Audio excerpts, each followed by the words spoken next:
Si quelqu'un vous dit j'ai une douleur dans la poitrine, c'est abominable parce que c'est le premier. Pour l'infarctus, la question le problème est beaucoup plus simple que pour l'accident vasculaire cérébral. Pour l'infarctus, il y a un signe extrêmement caractéristique, c'est la douleur. Le malade a une douleur dans la poitrine. Vous voyez, je mets mes mains comme ça, mais souvent décrire une douleur est très difficile. Mais le malade vous dit ça me serre. Avec des mains comme ça mises en griffe. Donc, si un malade a une douleur comme ça, il faut immédiatement soit appeler le SAMU, soit le transférer dans l'hôpital le plus proche pour mettre en œuvre le traitement. Ça, c'est la douleur. Mais un infarctus peut être aussi, le premier symptôme d'un infarctus peut être une perte de connaissance, un malaise, une perte de connaissance. Et dans ce cas, il faut faire les gestes de réanimation courantes, mais qui ne sont malheureusement pas toujours courants, car tout le monde ne sait pas les faire. Il faut faire un massage cardiaque.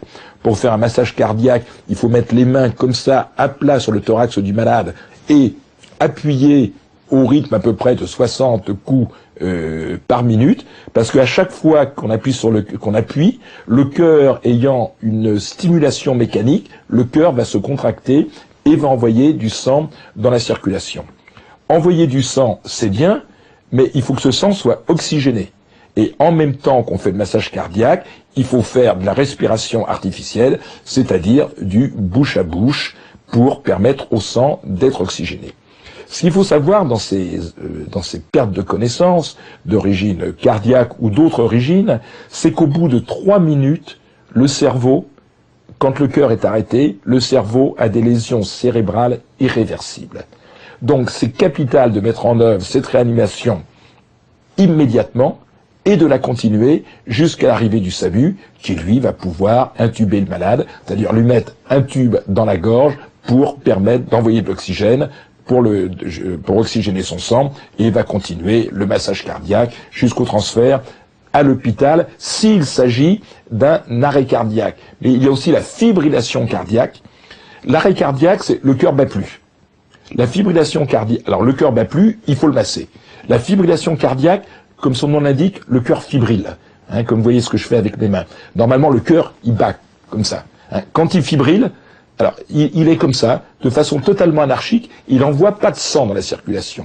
Et en cas de fibrillation cardiaque, il faut faire un choc électrique externe avec un défibrillateur cardiaque, appareils qui sont de plus en plus mis à la disposition du public dans les lieux comme les gares, les mairies, les salles de spectacle, enfin des endroits où il y a beaucoup de monde. Ces défibrillateurs qui sont d'utilisation extrêmement simple, qui peuvent être utilisés par n'importe quelle personne qui se trouve là. Souvent des malades, après un infarctus, ont une sorte de, enfin pas une sorte, font une dépression parce qu'ils ont été malades, parce que quelquefois ça les prend en pleine santé, on s'y attend pas. Des gens qui la veille vaquaient à leurs occupations font un infarctus et se disent un petit peu je suis fichu.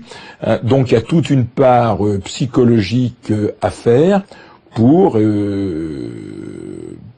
soutenir ces malades et leur dire qu'après un infarctus, on peut mener une vie normale à la condition de prendre certaines précautions. Et les précautions, c'est les mêmes que les précautions que l'on doit prendre avant de faire un infarctus. Il faut se faire surveiller par un médecin.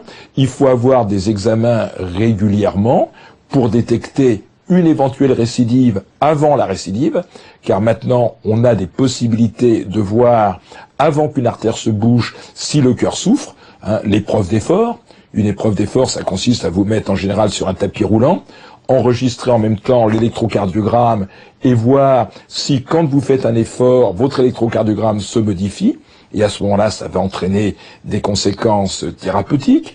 L'échographie de stress, l'échographie, c'est une méthode d'ultrason qui permet d'examiner le cœur. Et quand on dit échographie de stress, on accélère le cœur, là aussi, soit par un effort, soit par des médicaments.